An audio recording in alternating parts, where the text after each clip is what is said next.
Hello everybody and welcome to the 5th round of the Sim Racing Team Challenge. It is time for the Black Visor Motorsport home race at the Roland Les-Essarts. We have had a bit of a delay here on the broadcast, but we made it at last, so no problems this time I hope. By my side we have, as always, José Estrada. Say hi to the people, José. Hi, well, not always, because sometimes it fails and we have no broadcast, so it's almost always. Well, when we have a broadcast days.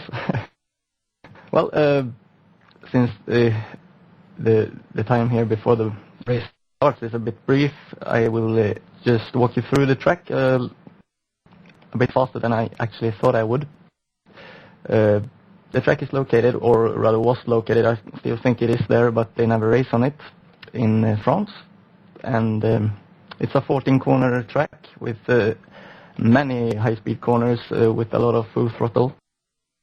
A couple of hairpins and a couple of 90 degrees corners, but other than that it's high speed all around the track.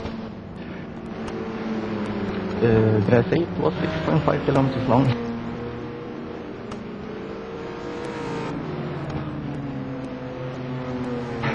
Anyways, the cars are on track for the warm-up lap, and we'll make a brief little rundown of the grid. In 24th we have Michael Hart-Jones for A&E Racing, ahead of him Kurt Boyce for FlatOut. We have Eckhart van Glan, the usual commentator, who is racing for his Blue Flag Racing team. He's down in 22nd. The second FlatOut Club driver, that is Andy Roberts in 21st. We have Ainsley Garden Jr. in the second A&E, Mosler in 20th. Ahead of him, Maxence Cholet, Team GT. Christophe Babish in 18th for Team Blue Flag Racing. We have Mehmet Atlan in 17th for TBR, and we have Luc Mangas in 16th for Project D. In 15th we have Björn Andersen for Danielson Motorsport Virtual 2. In 14th we have Rodolphe Moran in the Team GG Ferrari. Ahead of him we have Gary Lennon, one of the home drivers, and his teammate Ben Tustin is in front of him in 12th. Then we have Björn Elofsson in 11th. Of course, driving for Danielson Motorsport Virtual, who is in the lead of the championship. Ludovic Kubotti is in P10 for Project D. Jack Keithley for DHR GP in 9th. Gregory Digby for TBR in 8th. Mateusz Marcinkowski in 7th for FlatOut Racing, and his teammate Brian Stark is right in front of him. Then we have the two RPM BMWs, Peter Duvilar and Marcin Skrzypczak in 5th and 4th. 4th and 3rd. And we have Roland Ehnström in 3rd for Danielson Motorsport Virtual, and in pole position for today's race we have Vincent Staal. José, your thoughts about the race? Well, this track is on a really old one. In fact, it's Abaton in real life. So these cars are quite powerful. This track is really tricky. I expect big fights, but also quite a lot of accidents, even in dry conditions. Yeah, and one of the accident areas that has been discussed on the forum is the pit exit, I think. Yes. It's pretty much in the racing line. Yeah, exactly, because it's not designed like, you know, the new tracks where the pit exit is a really important part of the design, and is took into consideration for the designers. This is a really old track when the pit lane was a line paint on the tarmac. So I think it will be a big problem if the drivers are not really well onward about that. Yeah, we are about to start, and there we go, green flag, and a little accident there between one of the FlatOut Racing drivers, I think, or 5th or 6th, but I think everybody managed to get to the starting procedure as it should.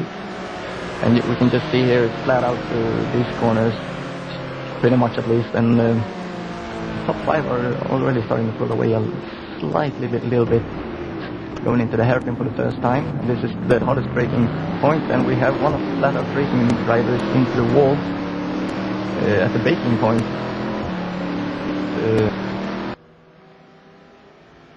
And that was Brian Stark, actually. Brian qualified very well. Vincent Staal is pulling away a little bit, but maybe that's briefly because Roland is behind him, followed closely by the RPM drivers. And the gaps are pretty much gone again behind the top 5, so everybody is in one single fight, long line throughout the field. Yeah, did you notice anything unusual in the start? Well, no, I was following the top of the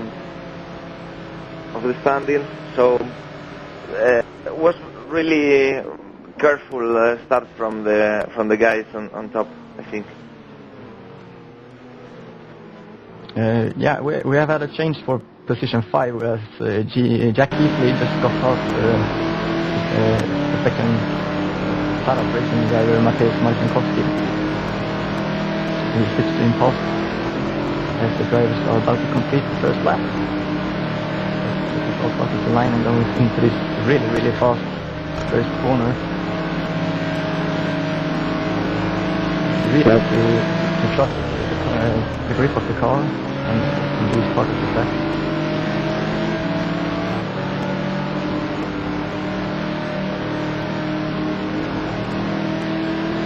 And moving down to position 3 as the 2 RPM drivers are battling out. A lock up there by Roland Ehnström going into the hairpin as Skrzypczak gets on the power a little bit too hard and slides out of the hairpin.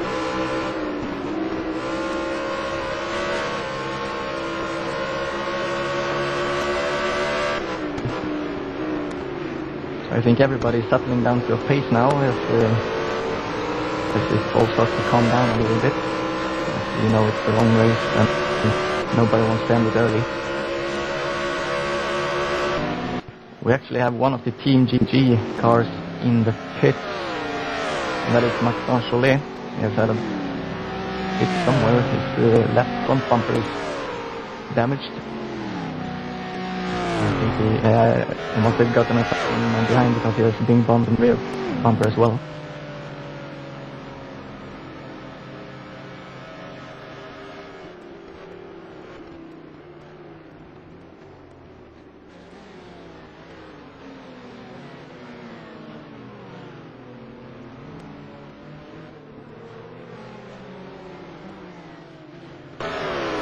So big fight for position 7. Regular degree is just out of Ludovic Gogotti, but the grip is sliding a little bit, and Gogotti, I think, will see his chance to pass here. Jose, what do you think about the passing opportunity on this track?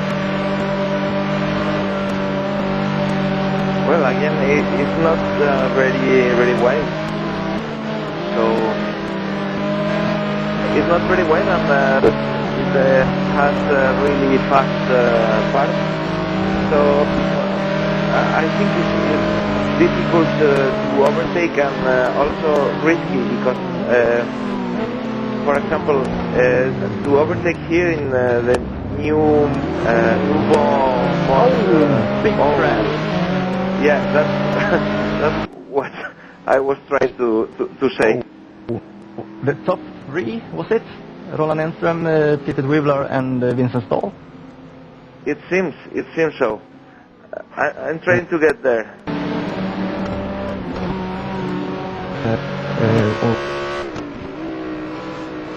Maybe it was Jack Keithley. I think it was Jack Keithley. Vincent Staal is in first position. And if I'm not mistaken, Jack Keithley was behind this guy by quite a lot, actually. Yeah, and Andreas, now David Garcia is our pit lane spotter.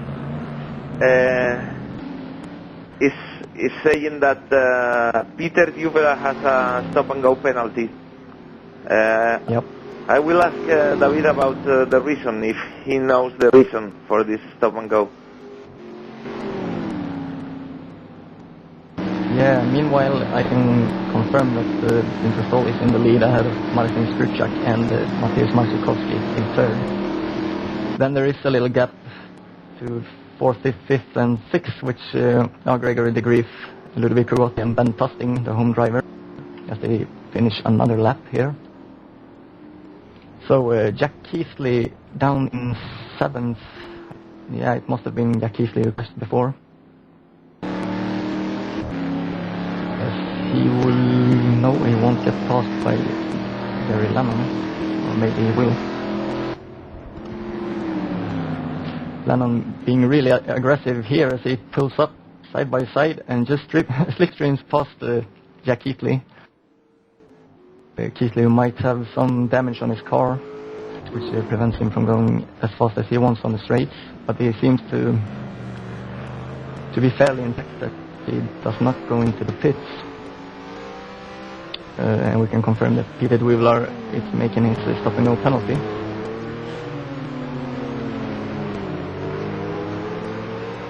Yes, the reason for this stop and go, Andreas, it seems he cut the track in the hairpin.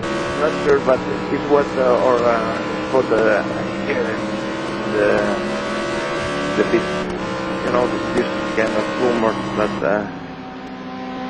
there are always in the pit lane. Yeah, and we have Jack Keithley taking the spot back from Gary Lennon for P7. So I think it was actually in the same corner as Lennon passed Keithley before. He tucked in the slipstream again. And also Marcin is out of the race, we can confirm. So probably too much damage on his car.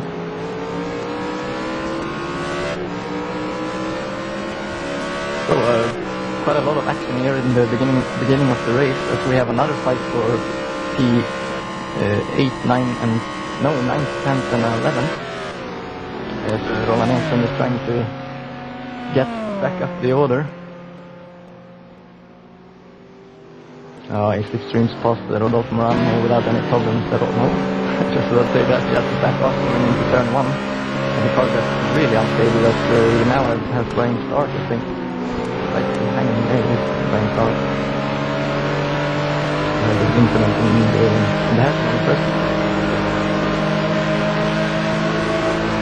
So now Ehnström pulls to the inside of the Team GG driver, and he makes it as Brian Stark goes to the inside in the hairpin, and he touches the Frenchman a little bit, but he makes it. And to his defense, I think it was well done. The Moran right there to actually make it off.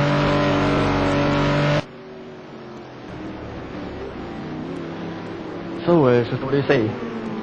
Making a rundown of the field, starting with Vincent Staal at the front. Yeah, why not? Let's after this accident, let's how to say see how the things are going in the film. Yes. Yeah. Sometimes, I mean, I will try to commentate for South American in the next season. Yeah, okay. So we start with P1, and of course Vincent Staal is still in position 1. He's about 4.6 seconds ahead of Marcin Skrzypczak, the RPM driver. And he is, another 6-7 seconds ahead of Mateusz Marcinkowski for FlatOut Racing in third. Then we have Gregory de Grief, Ludovico Botti and Van Fossen, who is still fighting it out for P4. Not really as close as before, but they are still there. Jackie has now pulled away a little bit from Barry Lemon. He's in 7th and Lemon in 8th. And we have Roland Ehnström back up to 9th. Touches the graph a little bit. Really pushing hard to get back up to the front. Brian Stark rounds up top 10 with a big bump in his front bumper. Hard braking into the hairpin. Rodolfo Moran behind him in 11th. The only Team GG driver left in the race after Maxence Cholet had to end it after just one. Luc Mangas, I probably said that wrong. I'm sorry for that, Luke, but he's in 12th. And Björn Elofsson is in 13th, the second Danielson Motorsport Virtual driver. Danielson Motorsport Virtual, who is in the lead of championship. 15 points ahead of RPM, who is 4 points ahead of HRGP. And Iceland is down to 15th, or should I say up to 15th. I think he started a bit further back. 14th, sorry. Anyway, he's just ahead of Björn Andersen, the Danielson Motorsport Virtual 2 driver. It's a very long name they have for that team. I would say DMSv 2 in the future, I think. And moving to 16th we have Christoph Babiš, the Blue Flag Racing driver. In the, may I say, sorry to every other screen spinner, but that skin is probably the most beautiful in the whole field. Just suits the car very well. And then we have another Corvette, and it's Robert Ehnström or Ehnström, I'm not really sure. In 17th. DMSv 2. Now we have the first FlatOut Club driver, Kurt Boyce, in 18th.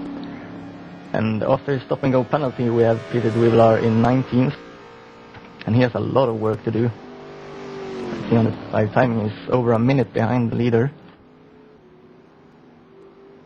Eckhart van Glan in 20th. And Ainsley Gardner Jr. in 21st for A&E Racing. Andy Roberts in the second FlatOut Club.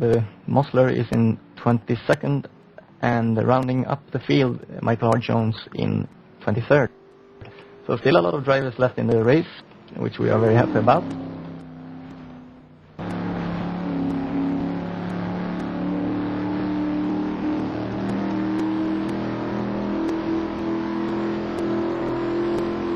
So 7 laps completed of the race.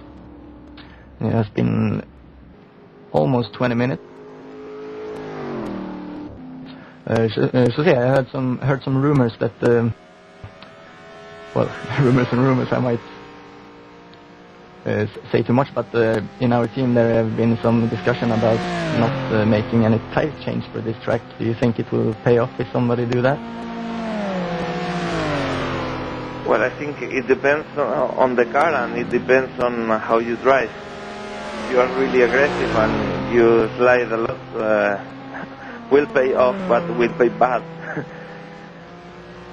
all depends on your driving style.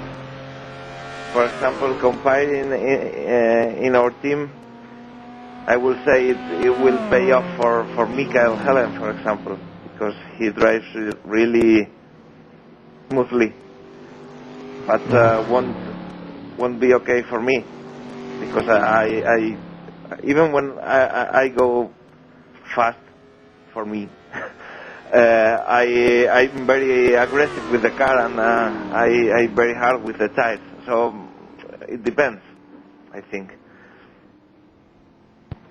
Yeah. Well, I think we'll see most people changing tires at least once, and if nothing else happens, I mean accident and everything, they will of course change the tires, since they are in the pits anyways. We have quite a big fight here for P9 or P8 rather.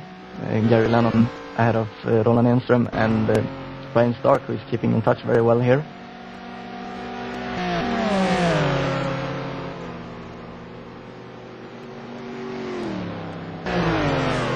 Yeah, everybody's having that pace now, I think. As Ehnström is getting closer and closer to Gary Lennon. And he slipstreams him, going to the inside as they go side by side. And he is passed as Brian Stark tries to get a bit height going into the corner, and Gary Lennon fights back to Ehnström. Good fight here, very clean fight as well. And now there are three cars in one meter between them all, pretty much. As they go out on the start-finish straight again. To complete lap number 7. Sorry, 9.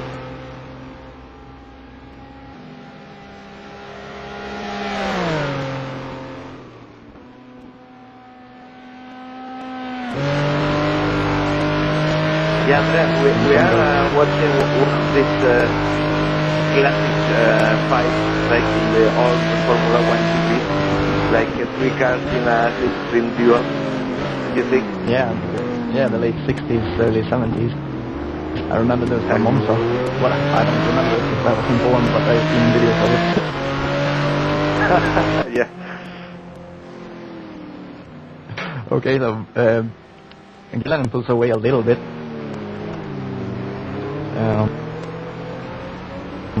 But Brian Stark is right behind Roland Ehnström.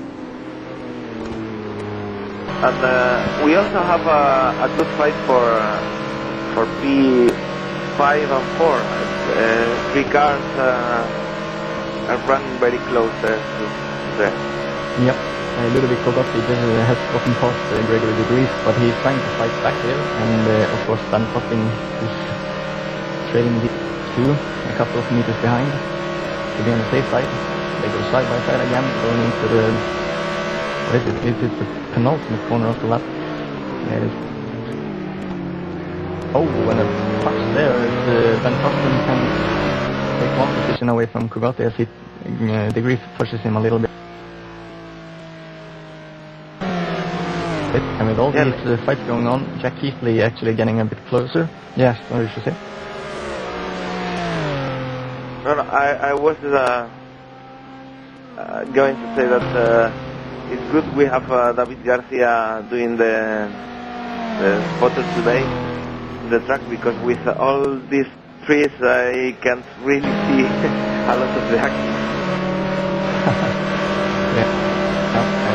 While Van Topping now attacking Gregory de Vries, why you don't actually hear David today is because his microphone is a bit weird. A lot of lagging going on there, so he's sitting behind the camera and behind the microphone, just giving us some info, as we had one of the A&E drivers going off in the hairpin as he was about to get lapped. I think it was Michael Hart Jones. But he's back on the track again.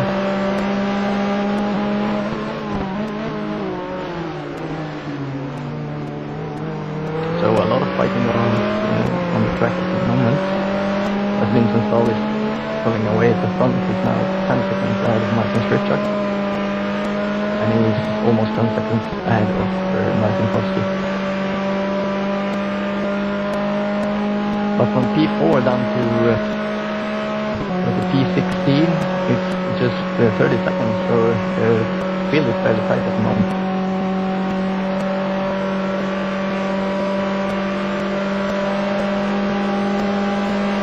As this fight, well, Van Topping is still very, very hot on the pace of the DMSv here.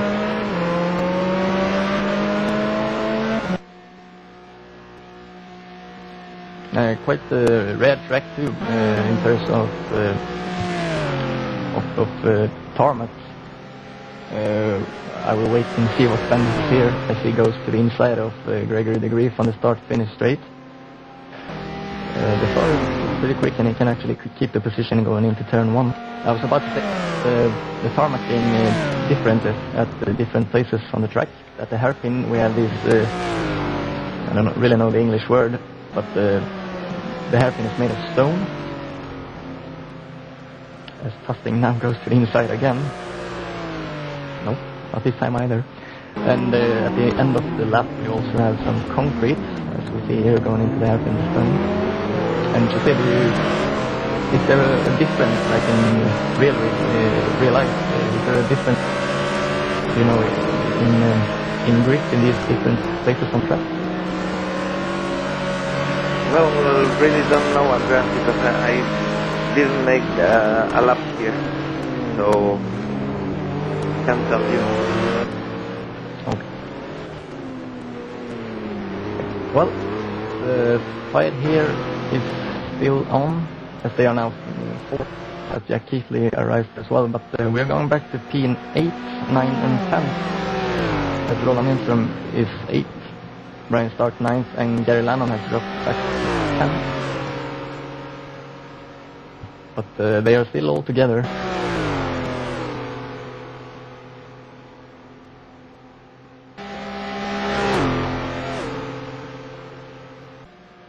Brian Stark is really hot on the tails now of Ehnström's BMW. Pulls out to the outside, taking a bit of height going into the corner, but gets a bit loose as they now enter the concrete part. And we've seen Brian Stark do that and take that white line a couple of times now. And maybe it's the first, I don't know what. So maybe just doing it to put some extra pressure on Ehnström, trying to get into the slipstream on the start finish straight. They drop back after 50 meters, more like 10, 20, 30 meters, something like that.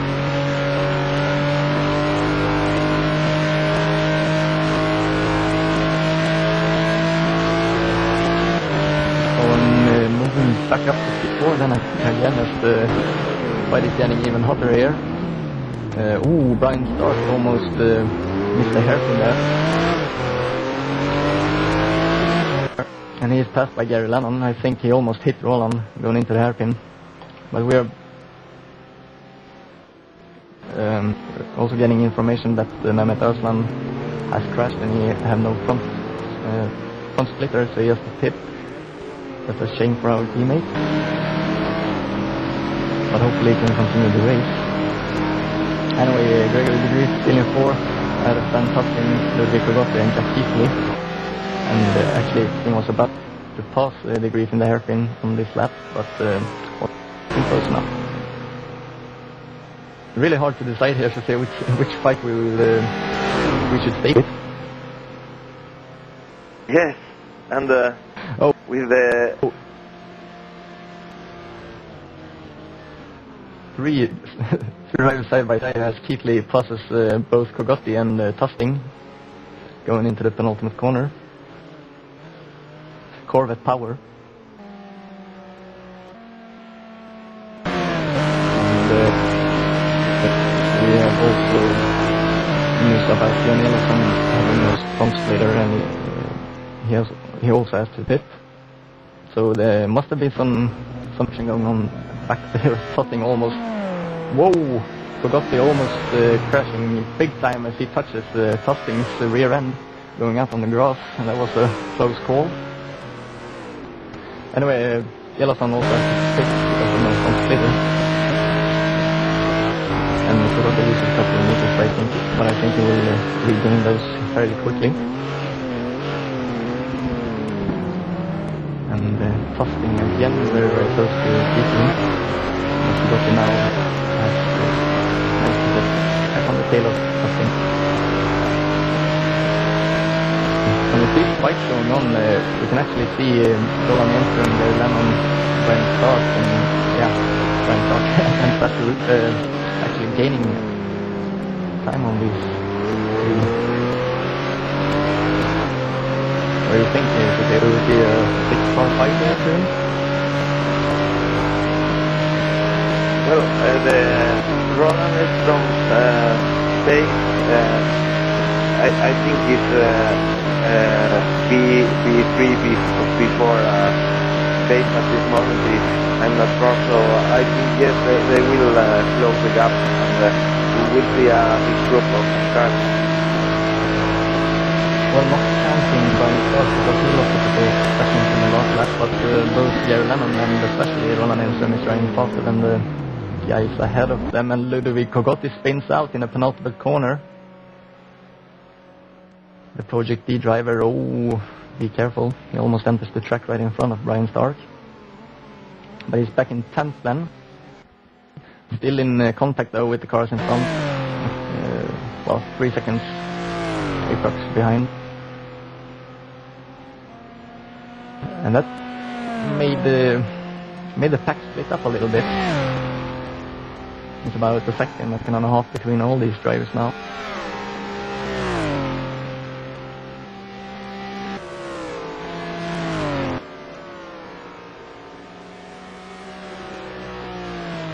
As the drivers are now getting up to lap, Björn Elofsson has pitted out. Keeping nicely out of the way there. Well done, Björn.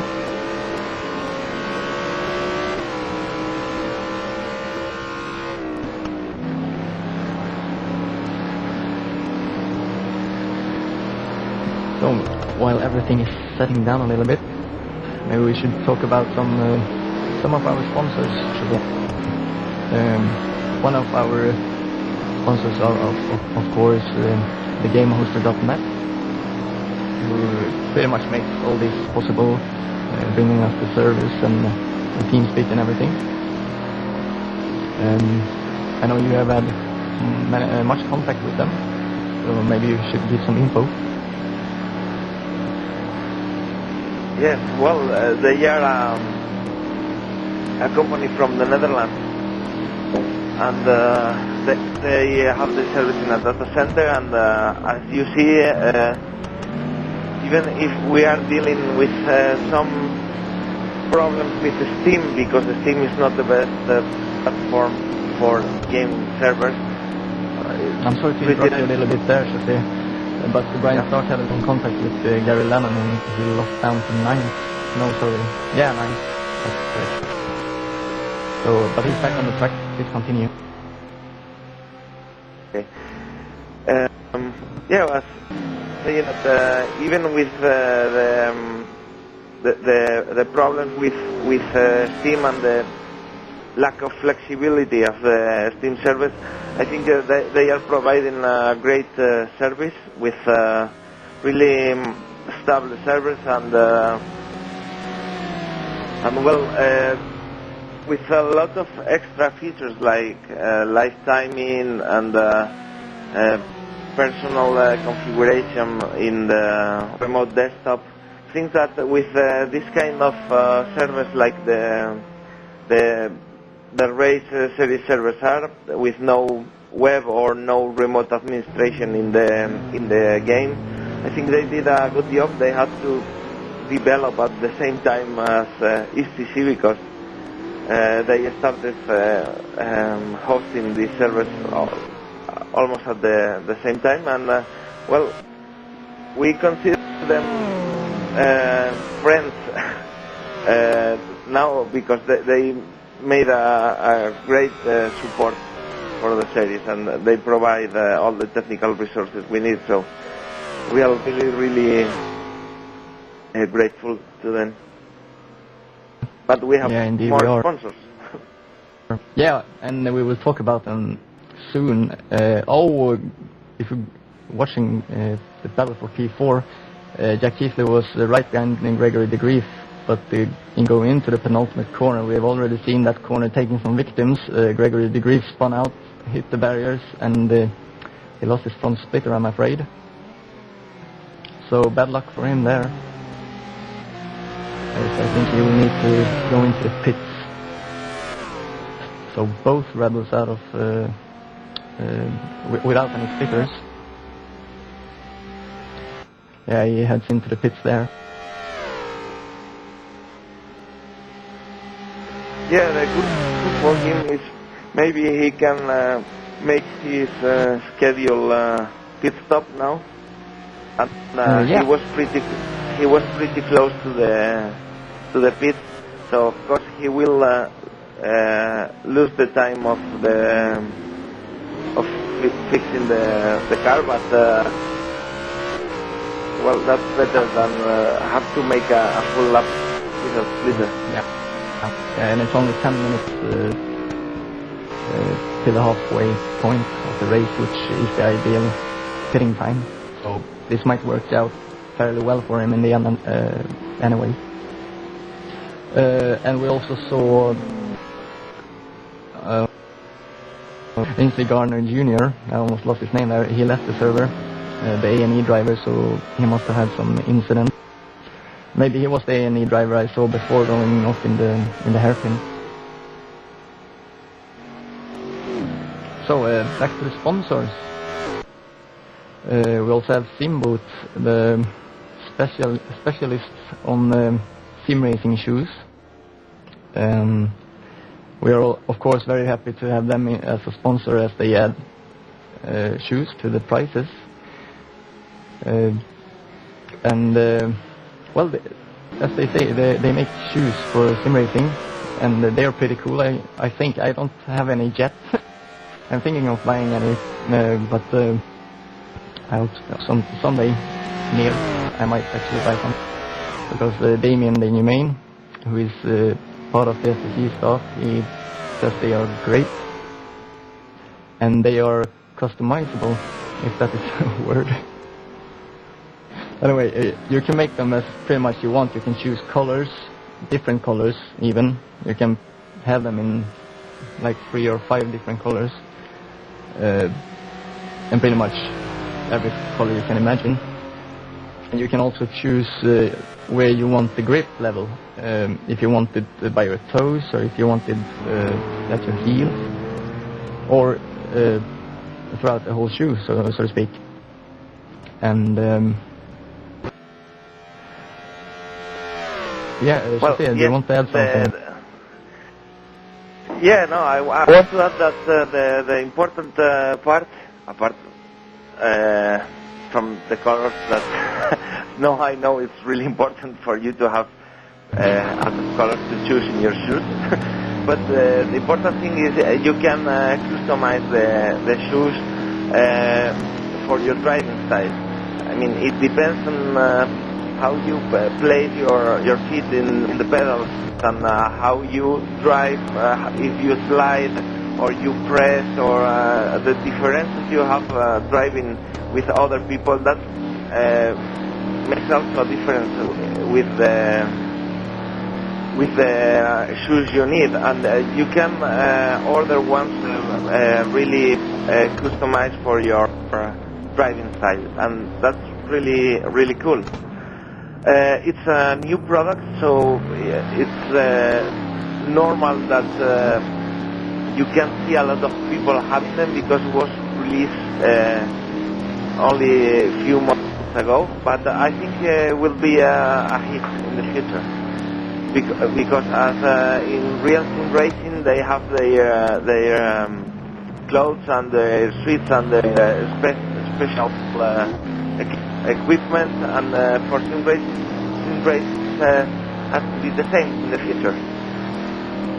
Yeah, and of course we are very grateful for them being a sponsor, adding some spice to the prices. And we will get back to other sponsors in a few minutes, but we will follow the fight for P4 here, as Jack Keithley, Ben Tossing and Roland Ehnström is fighting really hard. The closest fight on the track at the moment. And we also have info that Kurt Boyce has lost the front of his car and he has been into the pit. Not sure yet though if he is out of it. And Gregory the Greek has pitted again to make some repairs. So both riders are 18th and 19th at the moment. Yes, Andreas, David came up with this info before, while we were talking about the sponsors.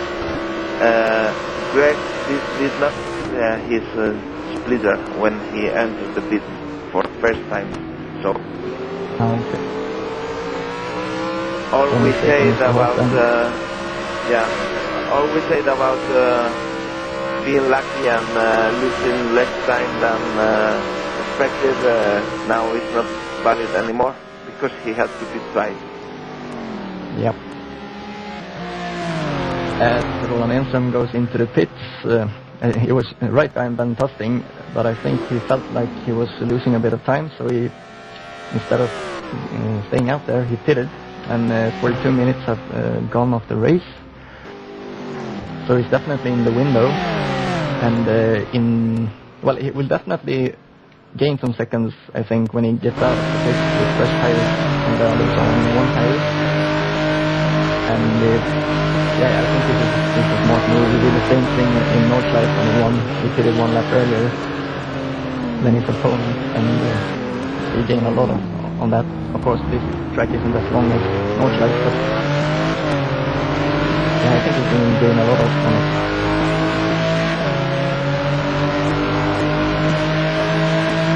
And I think he will rejoin the pit in well position.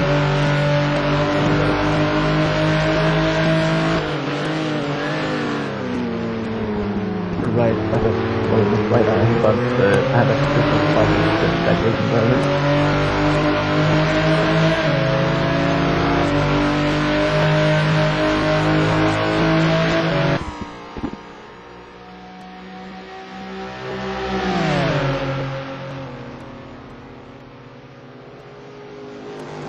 We have a fight for P7 as Brian Stark is being attacked by his Porsche colleague. Ludwig Kogotti. Kogotti dives to the inside here. Going into the penultimate corner again, and we have seen Stark having some problems here. But Kogotti... Oh, checking out. Oh, one of the blue flag racing. No, it was one of the DMSv Motorsport cars. One of the correct cars being off track there, which made it a bit difficult for Kogotti to really attack. Yeah, and Andreas, I received from David information was Bjorn Andersen, the car was from. And also Rodolphe Morin had a great hit while landing Michael Hartman, the racing. Oh, so bad luck there from within. Ludwig Kogotti almost touched it by starting the hairpin. That's really, really close. They keep fighting, and huge damage to the front bumper there on Brian Stark's car in the beginning when he put the car into the left side wall, going down to the hairpin.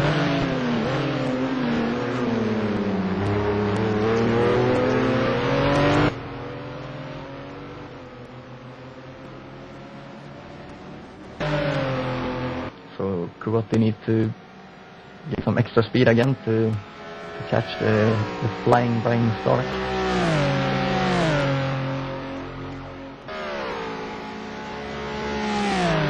Okay, maybe we should return to the sponsors a little bit then. Pikes Peak, the series' newest sponsor. Maybe you can tell us something about that. Okay. Yes, well, the Pikes Peak Sim Racing Hellclimb is a new competition. It's part of an initiative of Italian motorsports and American culture show. They wanted to have a cool sim racing part inside this motorsports show, so they decided to create this competition. Different Italian communities will be there, and will also the competition will take part in a Driving Italia professional simulator with carbon fiber and this high-end sim racing tracks, and we expect it to be really, really cool. Of course, we know people from all Europe will have to decide to go there, but I think all the fair and the competitions are worth it. And he sponsored us as part of their European promotion, because they are also promoting the championship with leagues in Italian communities and everything. It's really cool, actually.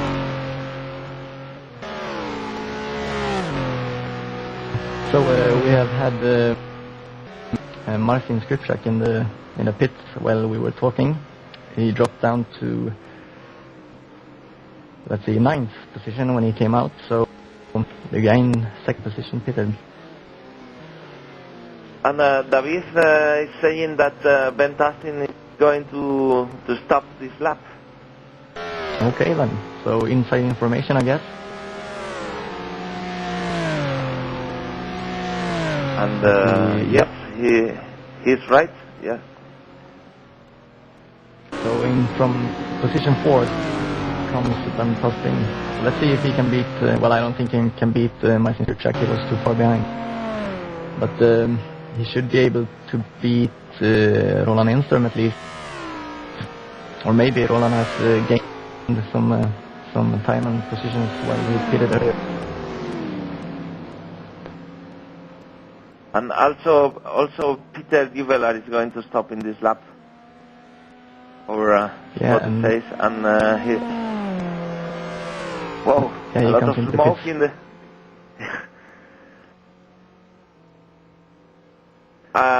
A car crash in the pit entry. Who? I don't know. I just seen a lot of smoke. It was Bjorn Andersson. Ah, okay. Yeah, he's in the pits now, so. Yeah, the pit entrance is a bit of a pain, as well as the pit exit. You really have to brake late and everything, and one of the DHRGP drivers are into the pits, and that is Vincent Staal. So let's see then if he will gain the lead. He was. Do you remember how far ahead he was from Skrzypczak? Yes, was like 10 seconds. Yeah, did it really stay 10 seconds, or did he? Actually, Jack Keithley is going into pits as well. Yeah. Yep. So let's see where he comes out. Marcinkowski from FlatOut is in the lead at the moment, but he is of course one stop down. Also Gary Lennon pits, so everything is happening right now. And Vincent Staal is 3rd now, but I think it's virtual position. I think he's still in the lead. Yeah, he should be. He's about 20 seconds ahead of Skrzypczak on the track right now, so I guess he actually managed to pull out a gap before. Even bigger than 10 seconds, that is. And also Brian Clark is in the pits. Yes, and David says that Mehmet Alsman from TVR crashed in the pit entry. Yeah. And he's out of the race. Yeah. No, Gregory Breif is out of the race. He must have been the one. I think. I'm searching here through the order. Mehmet is... Well... Christoph Babish is entering the pits as Brian Stark is exiting. Yeah, Mehmet Alsman is still in 16th, but according to my screen he doesn't have any front splitter. So I'm not sure. It might have been Mehmet. So, well, we in the Black Rebels had our first DNF of the season then with Gregory. So that's bad news for us. Yeah, in general, this race is bad news for us because we suffered a lot of incidents, and now one of our cars is out and the other one is in P16. Well, not the best picture for us. But there is always one bad race, at least one every season, so maybe this is ours.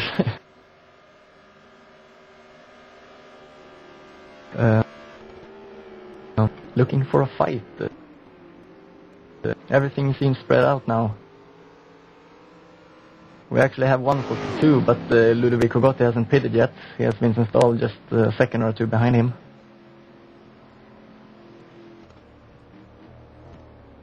Okay, so Marcinkowski is gonna pit this lap, the leader at the moment.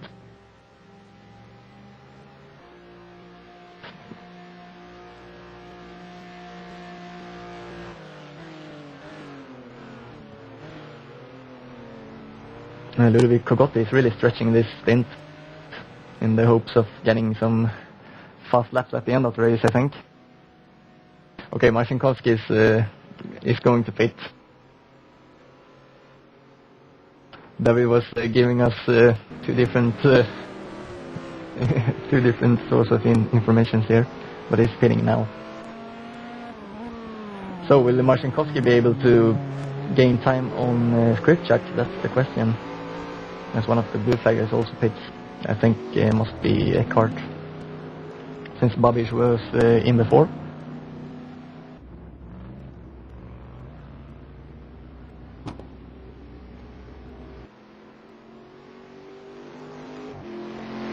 And whoa, Michael Jones goes a little bit on the grass, and Vincent Staal will pass Ludovic Kogotti. Now we won't into turn 1. It's a bit tricky, that turn 1.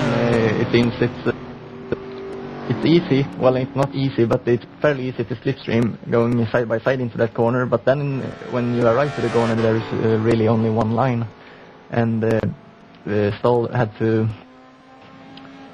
Well, he had to brake a little bit to let Kogotti take the corner, as he obviously know that Kogotti will make a pit stop fairly soon.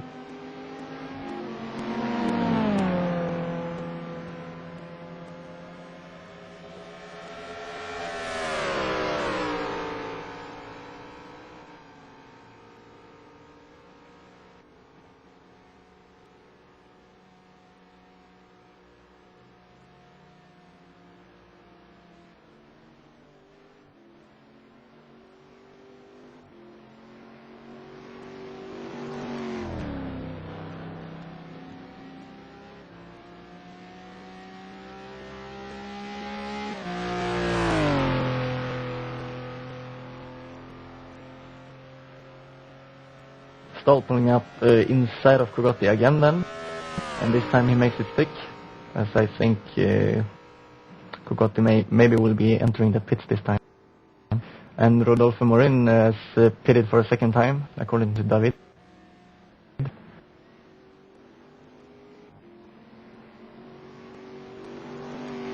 Yeah, from my position I can see from time to time really big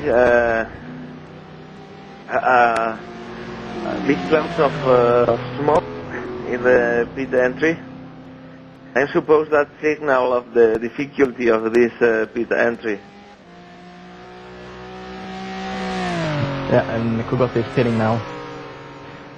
So it will be interesting to see if where he comes out.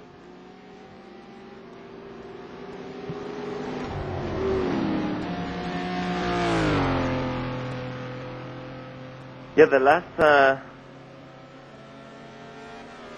the last smoke cloud I've seen was Robert Ehnström. David says he crashed in the pit entry. Yeah, and we thought the pit exit was gonna claim its victim, but it seems like the pit entry is harder than everybody thought. Yeah, exactly. So the closest fight right now on track is the one between the two BBM teammates, Ben Tosting and Gary Lennon. as Gary is really pushing hard now to get past his teammate. Maybe some also Michael Hart-Jones is in the pits. Yeah, I wonder if they will play the team card here and let Gary, who seems to be a little bit faster, just let him pass and maybe try to pull Ben with him.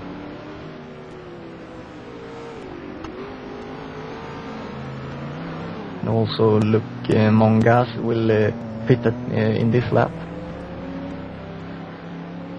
And he's currently in second, but of course he will lose, I think, down to around 10th place or something like that.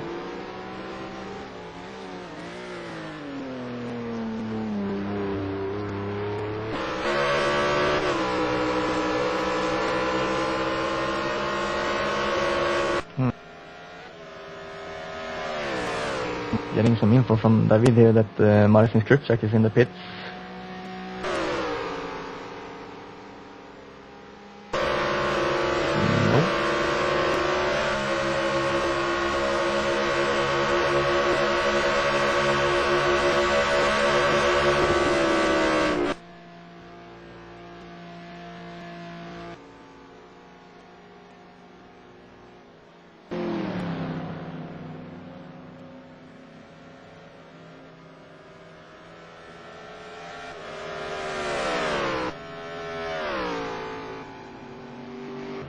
So I'm keeping an eye on Luke Mongasen to see where he comes out.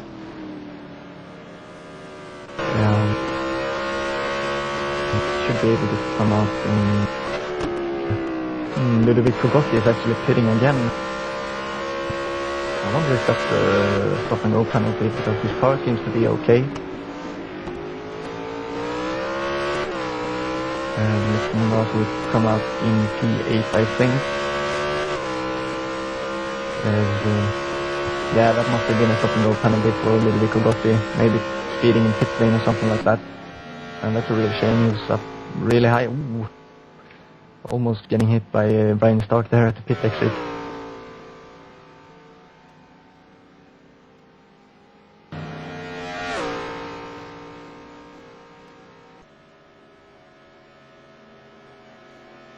Yeah, sorry about the wrong info we gave you before about Marcin Skrzypczak pitting again. But I blame David on that part. Björn also has been into the pits again, I think. He's getting lapped here. And Andy Roberts for FlatOut Club is in the pits as well. A lengthy pit stop for him. I think he has been in the pits for half a minute, at least, maybe even a minute. I hope nothing's really wrong with the car, but he's getting a bit longer in the pits. So should we make a rundown again, just to sort things out? Okay, let's go. Okay, starting from position 1 is Vincent Staal, as he is again 10th, second ahead of Marcin Skrzypczak, or in fact, Maniac.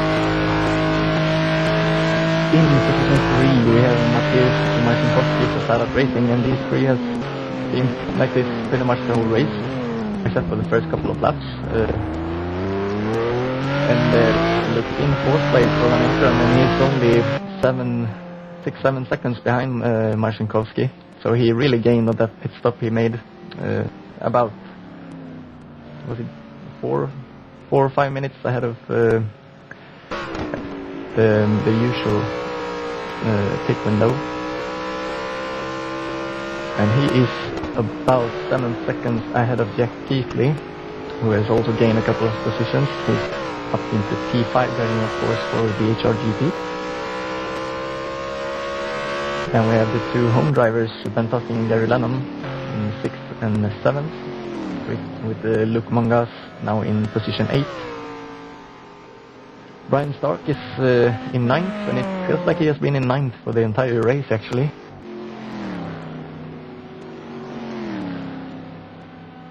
Ludovic Kogotti with that extra pit stop is now down to 10th, a real shame for the Project D guys.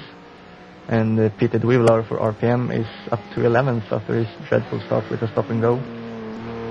Sorry, Andreas. David has a breaking news.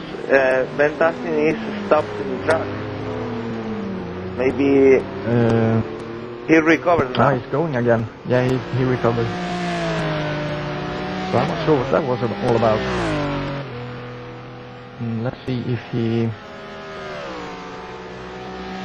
Maybe we should stay with him.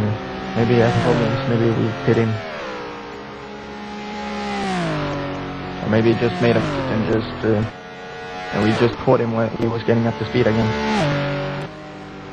But he's down to 8th.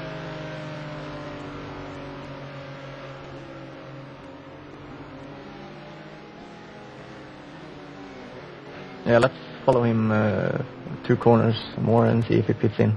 But he seems to be up to speed, so I guess he was just off track and getting up to speed again.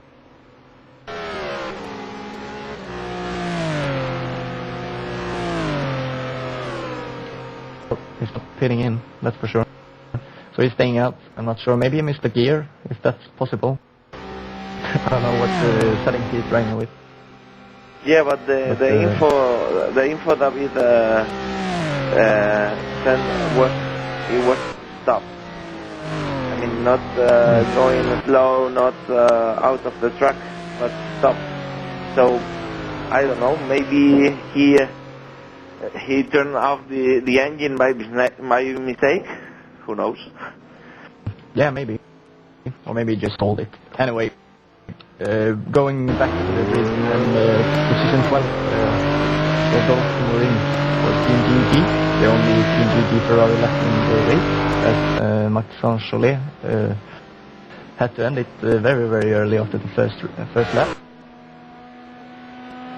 In 13th, Christoph Babiš for Black Racing, and he is just ahead of DMSv Motorsport Virtual 2 driver Robert Ehnström. Yeah, I'm saying it like Ehnström. Maybe it's Ehnström. I don't know. Anyways, he's in P14 with Mateusz in 15th, according to my screen, still without a front splitter.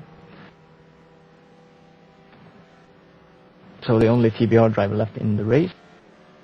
Björn Elofsson down in 16th after having some problems earlier.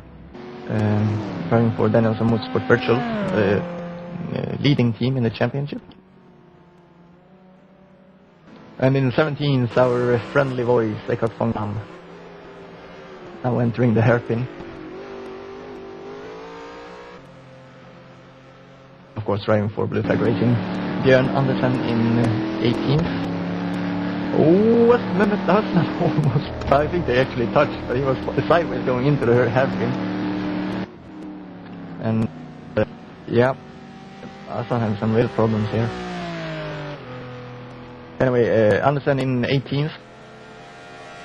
Andy Roberts for FlatOut Club in 19th. And actually he's the last guy on track at the moment.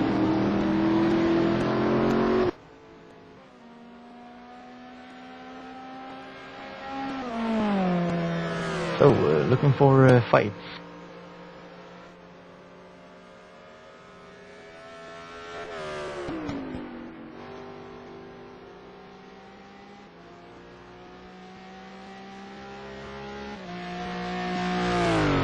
Maybe we should go back to Ben Tosting and Brian Starks, as they seem to be the one closest to each other now. In fact, we should go to Peter Dwivlar and Ludwig Krupp in P10 and 11th.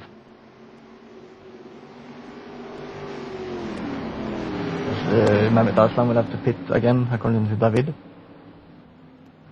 So tough day for TBR. Going back to P9 and 10 then.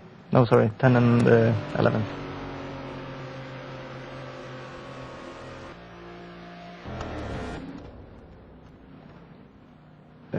Two unhappy fellas, I think. Peter Dwivlar and Ludwig Krupp, they both have made a pit stop extra due to a stop and go penalty. Dwivlar in the beginning of the race and Ludwig Krupp just a lap or two after his pit stop. And they are actually quite close to Brian Stark as well. and big crash on the start-finish straight as Mehmet Arslan, I think, missed the pit entrance, and Ludwig Rugotti just hit Andy Roberts, I think. It must have been Andy Roberts, and Ludwig Rugotti is out of the race. His car is on fire, the front end is damaged, and whoa, that was a big wreck.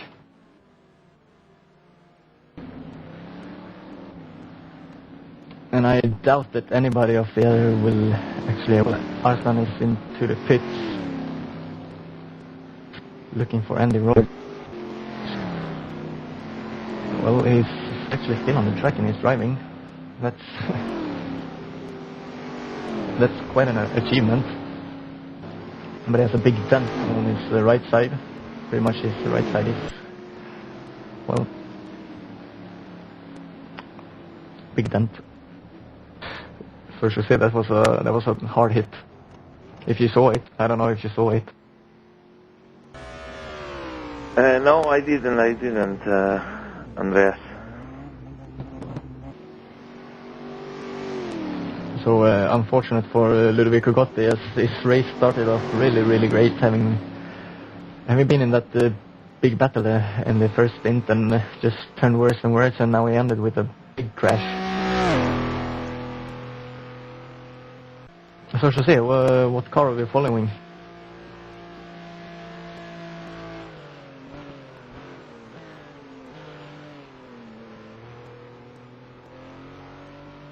Okay.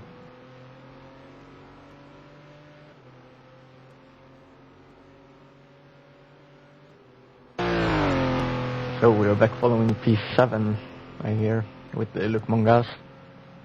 He's coming up on one of the DMSv 2 cars in lapping, as he stays very much out of the way, almost.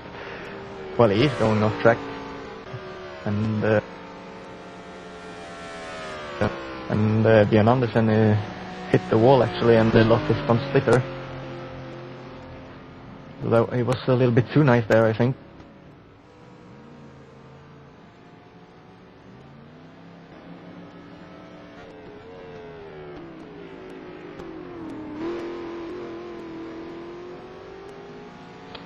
Going back to Luc Mongas, Jose, Project D has had a really great season so far, picking up points in every race with every car, except for this one, of course, but always in the top 10 and always keeping together on the track as well.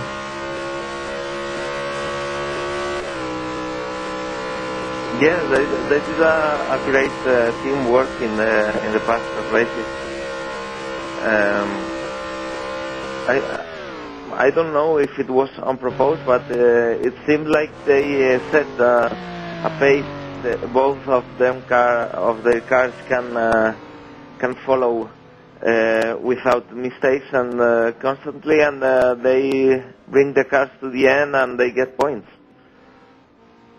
Looks like a perfect strategy. I don't know if it's really a strategy or it's just like the race goes, but really seems so. Yeah, maybe they are just equally fast in the team.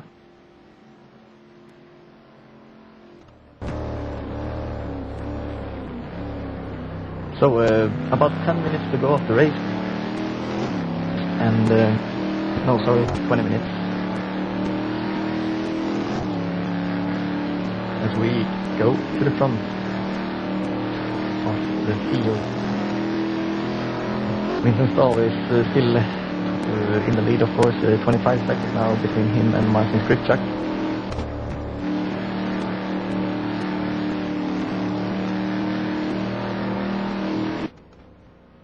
I'll just say top 10 for you fairly quickly here. It's Staal ahead of Skrzypczak, ahead of Marcinkowski in third. Roland Ehnström in fourth, Jack Keatley 5th, Jerry Lennon 6th, Luc Mongas 7th, and Tusting 8th, Peter Wheeler 9th, and Brian Stark rounds up top 10. As Mr. Staal comes out of the hairpin, and really Mr. Staal, when he's on track for the HRGP, there is very rarely that somebody beating him. Is one of the the fastest guys in the league. So he's a real weapon there for DHR GP. And talking about DHR GP, they have really bounced back from a really lousy start of the season, taking very, very few points in the first 2 rounds. But after that, they have won races. Of course, they won the first race, but also won DNF. So they haven't had the best luck, so to speak. But if Vincent keeps this going, it will be 4 wins out of 5.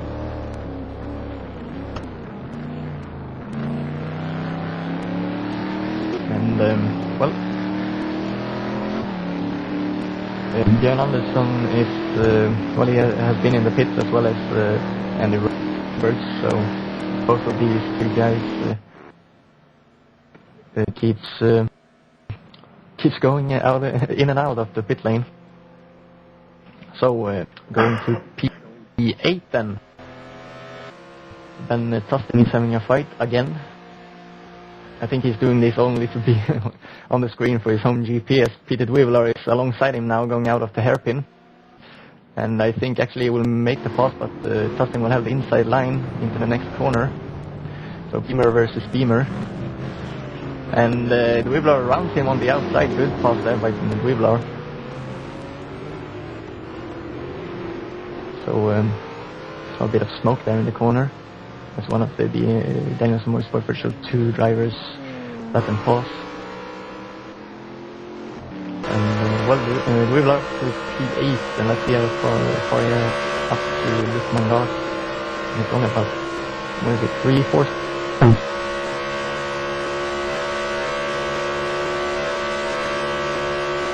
And it was actually Björn Andersson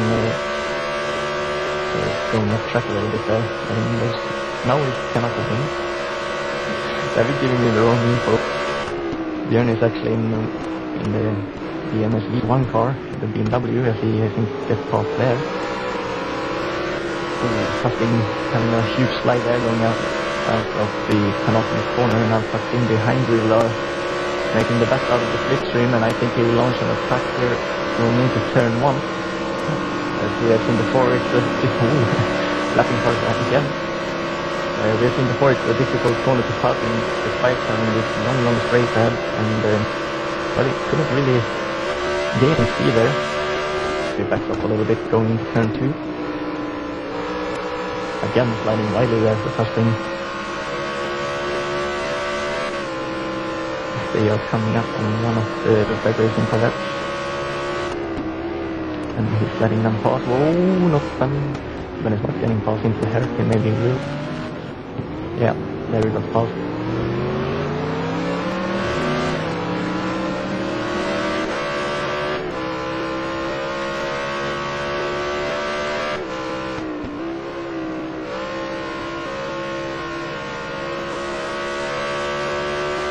So we will now pulling away from Tustin. So I think maybe the fight is a bit... Dwivler making a mistake into the left-hander and hitting the wall slightly. Tustin is now side by side with him again, and I think he has the more speed there, and he obviously passes him, runs him on the outside, and Dwivler has to make everything work for him again then. And well, he's on it again. He's about to left somebody again, especially to the right. No, he's not. He just left right anyways. And Dwivler on that side. Didn't come very easy. I don't know. Should say that looked very, very easy. Yeah, it seems like Ben was more concerned about closing the door in the turn before than keeping speed for the straight. So. Yeah, or maybe he just feels like Dwivler is the faster one and he lets him pass to see if he can stay with him. I mean, both are a scenario. Well, actually, what David is saying is that he thinks that Ben is suffering overheating problems. Yeah. Maybe he's looking to the mechanic in the pit, and he feels that they are nervous and that there is a problem with Ben's car. Yeah. But now Ben is attacking again, so maybe David was wrong on that part. He's laughing a little bit.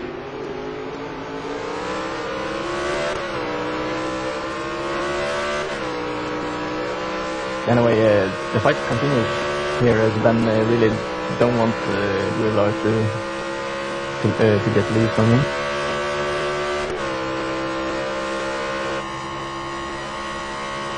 And well, is it 13 minutes left of the race?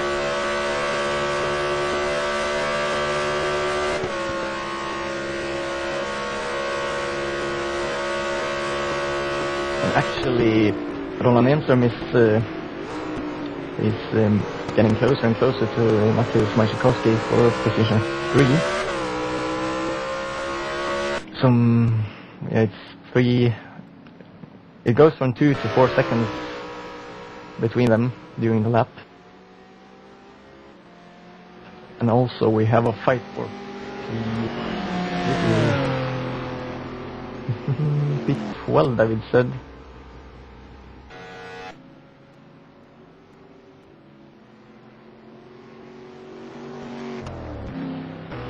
So maybe we should go to P12 as the time is now well 4 or 5 seconds behind. Yeah, go to P12 then. And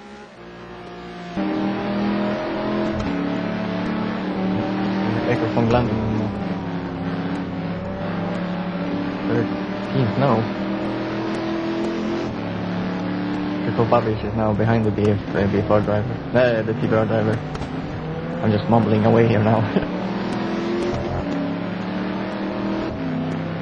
Well, the fight for P12 is gone.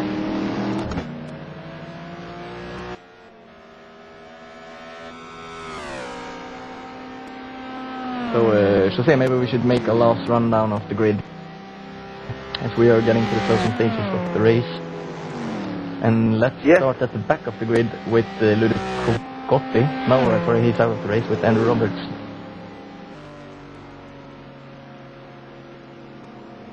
Andreas, I'm following Mehmet that is in P13 with no splitter, and he's really fighting to maintain a decent pace without entering to repair the car. Yeah, he's doing a good job. The sole TBR Ferrari in the race, as Gregory de Grief ended earlier. Well, I have to say the Ferrari looks terrible without the front splitter.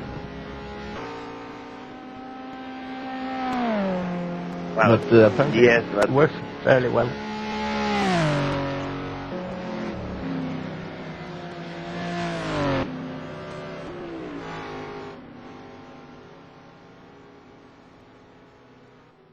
Yeah, so Jose, should we go to Andy Roberts then and make the run down to P1 from P17? And actually, no, I think he's a lap behind. Yeah, he's a lap behind Björn Andersen. I actually thought they were having a fight there for P16 and 17, but Andy Roberts a lap behind the driver in front of him. Although the driver in front of him is actually the driver in front of him. So Andy Roberts for FlatOut Club in 17th. Björn Andersen in 16th for Daniel Motorsport Virtual. And both these guys have had a rough evening going off track and pitting and stuff like that. But they are still in the race, getting some points as they are being lapped by one of the RPM drivers. Björn Andersen in P15 for Daniel Motorsport Virtual, and he has also had a rough evening. I don't know how many times he has been in the pits, but at least twice. maybe even 3 times. And he is actually on the tail here of Ekov von Lange, who's in 14th, and he is slipstreaming him, going to the inside here. As he gets past Eckhart. And Eckhart is doing a solid race as well, now down 15th, as Elofsson passed him for 14th. And I think Elofsson will pull away here now, he seems a bit quicker. So moving up to P13, and it's Mehmet Arslan, still without later in the front. Christoph Babiš is in 12th for FlatOut Racing. Rodolphe Moran is in 11th for Team GG. Brian Stark is now down to 10th for FlatOut Racing. Tussing has dropped off the pace of Peter Weaver, who's actually up to 7th now. But Tussing is up, well, he's in 9th. Luke Mongas in 8th, just behind Peter Weaver, and this is the closest fight on track, as Weaver just overtook Mongas for 7th. Mongas is the only Project B racer left in the race, as Ludovic Congotti had a big crash earlier on the finish straight, as he crashed into both, well, I think he crashed into Andy Roberts, but also Mehmet Arslan was involved in it. So Peter Weaver up to 7th. Spoon now. Okay, so Ben Tuffing having some problems again. And actually Brian Stark run off track a little bit in the same corner as Tussing spun behind him. But I don't think anybody's watching camera.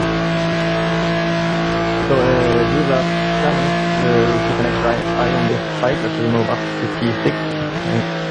Gary Lennon for Black Visor Motorsport on driver in P6, so solid race for BVM. Jack Heatley in 5th for DHRGP, and Roland Ehnström in 4th for Danielson Motorsport Virtual, the championship leading team. Mateusz Marcinkowski is still in 3rd, and the gap is pretty much the same down to Roland Ehnström, depending on where they are on the track, but it's 3 to 5 seconds. Marcin Skrzypczak for RPM in 2nd, and of course in the lead still Vincent Staal, DHRGP. And he is now 31.2 seconds ahead of Marcin Skrzypczak, so he can pretty much put the car in reverse and go over the finish line. Marcin crashed. Oh! And Marcinkowski will be right on the tails of Skrzypczak here, and I think he will actually make the pass here as he has a lot more speed. But no, Skrzypczak holds on as he had the inside line here going on to the start-finish straight. And actually Roland Ehnström is closing the gap a little bit, I think. It might be a three-way fight here for 3rd, also for 2nd. With just 5 minutes to go, so it might be an exciting finish. Skrzypczak ahead of Marcinkowski. A lot of difficult names here, and Roland Ehnström in 4th. As Skrzypczak goes a bit wide there and slides in the hairpin, but he still manages to hold on for P2, P2.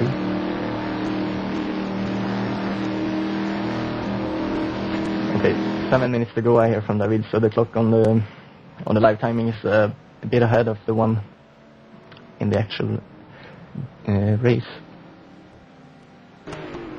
I think Marcinkowski really sees his chance here to take some extra points for FlatOut Racing. He's really hot on the tail here by Skrzypczak. Skrzypczak puts him a little bit. So as you see, do you think Marcinkowski will be able to get faster? Coming into one of the fastest straights on the lap. Oh, he pulls to the inside. No, he weaves to the outside again. What do you think, Jose? Well, I think it's obvious. He's straight. Oh, Skrzypczak's out of the track there. Goes really wide into the penultimate corner, and we have seen so many make the same mistake there. And he is now going to get passed by Roland Ehnström as well, I think. Oh, there's a touch, and Ehnström is off track. He's onto the grass, but he's on in the right direction at least. So a very, very close call there. He actually didn't lose very much. Just about a second behind Skrzypczak. It was a tough try there by Ehnström, but of course he was on the outside, and just a racing incident there. Both went for the same space. So Jose, you're about to say something. Well, I was about to say that I think a lot of things could happen still. So now the comment has no sense that it happened. So it's like predict the future in the future. Yeah. So Marcinkowski actually has quite a nice gap now to Skrzypczak, and if I dare to believe what David is saying right now, the standings will be very, very close after this race if this is the final standings.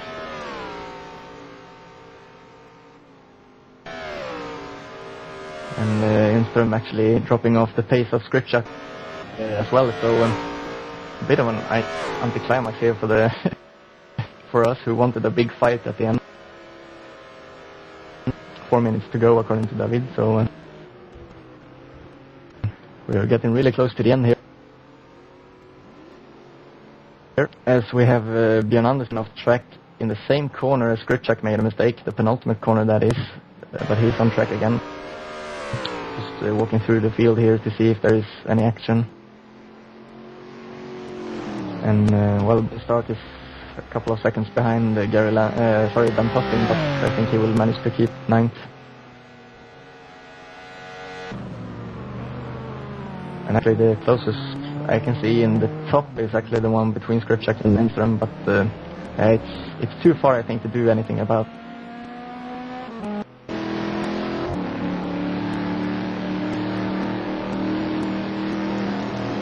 So it has been a real exciting race, I must say. A lot of things have happened, and yeah. To sum it up, it has been a good race, I think. I think actually the viewers have enjoyed it as well. I hope.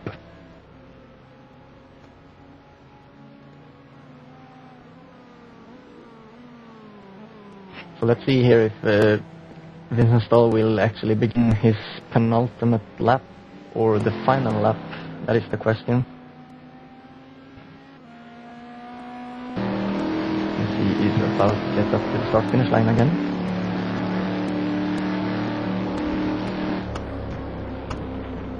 And I think this is the penultimate lap.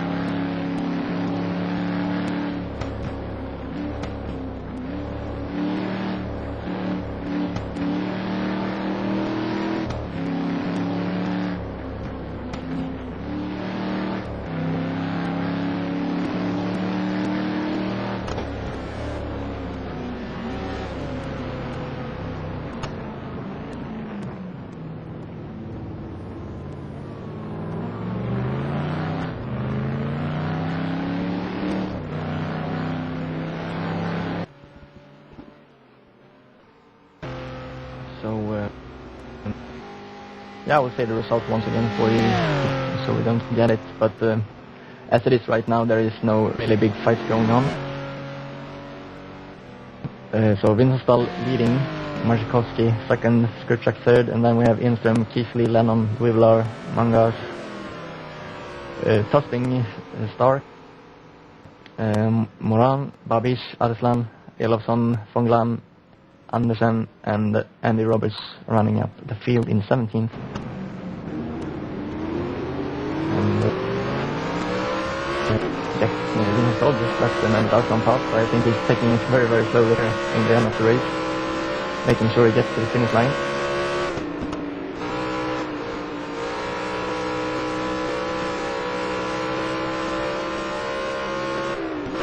is he running out of fuel? He's going really, really slow, and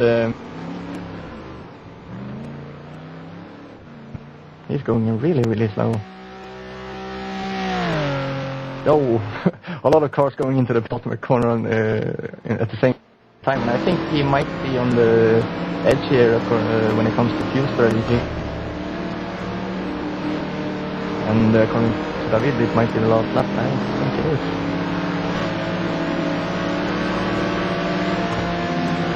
Or is it? There it is, the last lap. It was really scaring me there. And Vincent Staal wins for DHR GP. A huge congratulations to them, and he scared the living crap out of me when I saw he actually ran on fuel, but it was just thinking a bit easy. So huge congratulations to them, and of course Staal for doing a really, really terrific job. We have Mateusz Marcinkowski in second for FlatOut Racing. A great result for them again, and they will, I think, climb up the order a little bit in the standings. Marcin Skrzypczak in third, Roland Ehnström in fourth, and Ehnström, the only one of the early crashers who really managed to get back into the race.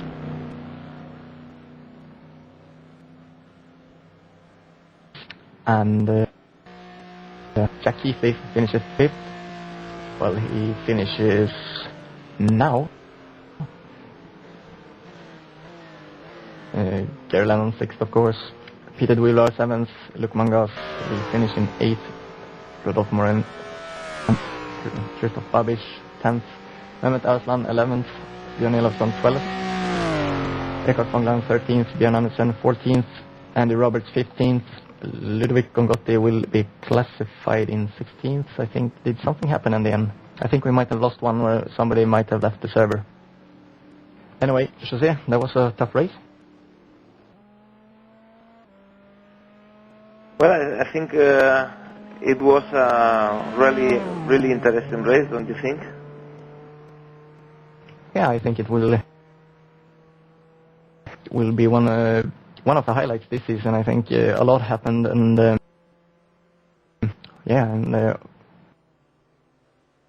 don't know what to say actually.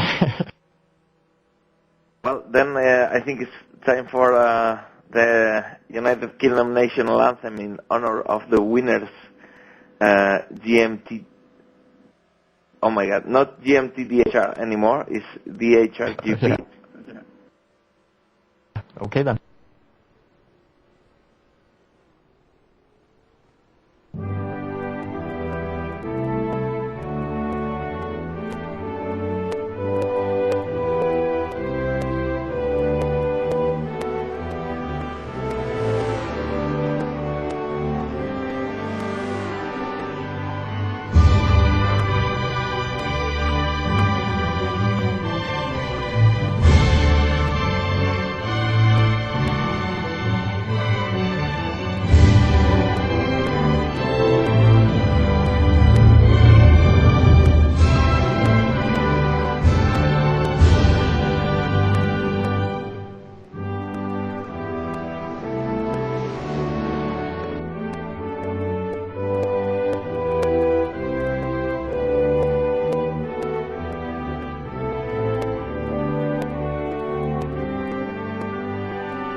Okay then, so that was the national anthem, the God Save the Queen, I think was played. I couldn't. So welcome to the booth, Vincent Staal, and congratulations to a really fine drive, and pretty much outclassed the field this time. Tell us about the race. Yeah, thanks. The qualification went really well. I could snatch the pole from Roland. Well, in the race, had a good start, and in the second or third lap, I don't know, there happened something behind me, and I already had a gap from like 4 seconds, and well, from there on I just went to the finish and didn't really push that hard, but still fast enough to win it. Yeah, that accident in the beginning must have helped you, and everything else worked fine, the pit stops? Yeah, well, I lost about 10 seconds in the pits, but I was just going careful, so it went well. Okay, and we actually went a bit scared there at the end when you slowed down, as we thought that it was another lap to go, and we thought you would run out of fuel or something, but you just went a bit slow? Yeah, I just slowed down. I didn't want to do another lap, so I had a lot of lead, so. Okay, then, according to the rumors, we haven't really done any counting yet, but DHRGP seems to be on top of the standings as it is right now. Yeah, it could be. Well, that's even better then. Jack did an awesome job as well. Yeah, he gained a lot of positions after the early parts. So, well done, and José, do you have anything to add to Vincent? No, just congratulations for another brilliant race. Only that. Yeah, thanks. Okay, then. Thanks for joining us, Vincent, and again, congratulations. Going to Mateusz Marcinkowski then.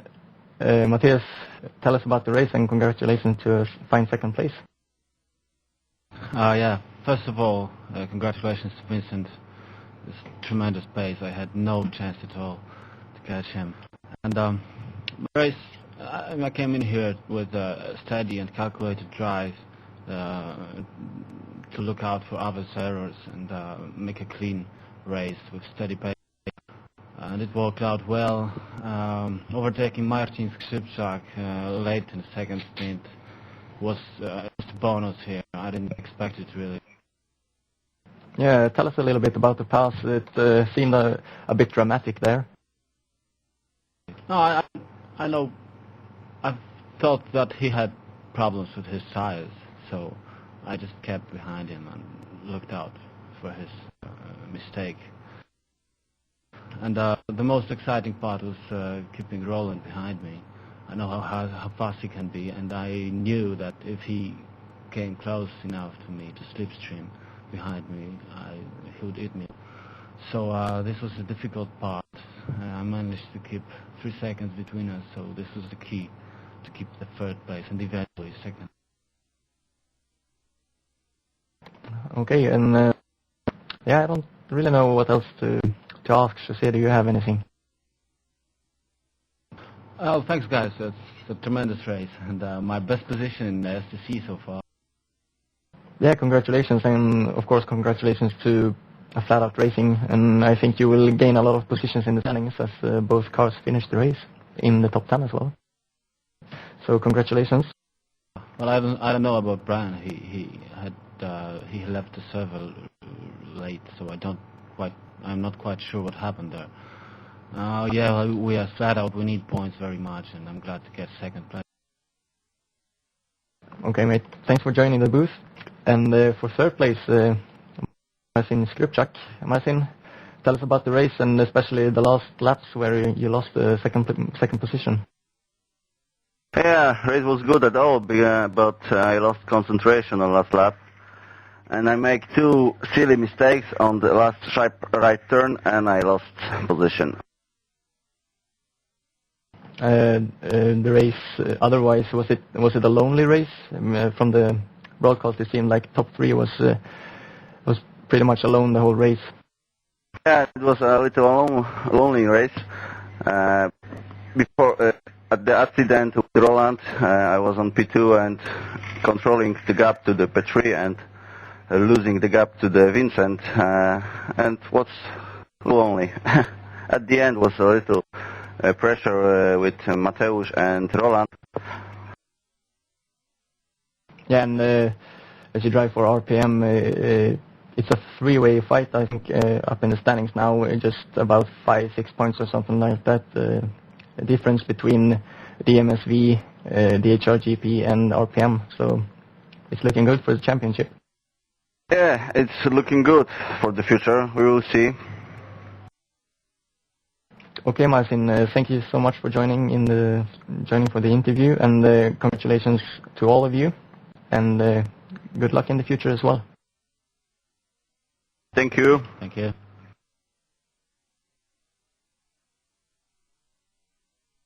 Well, Andreas, I think it's time to say goodbye and.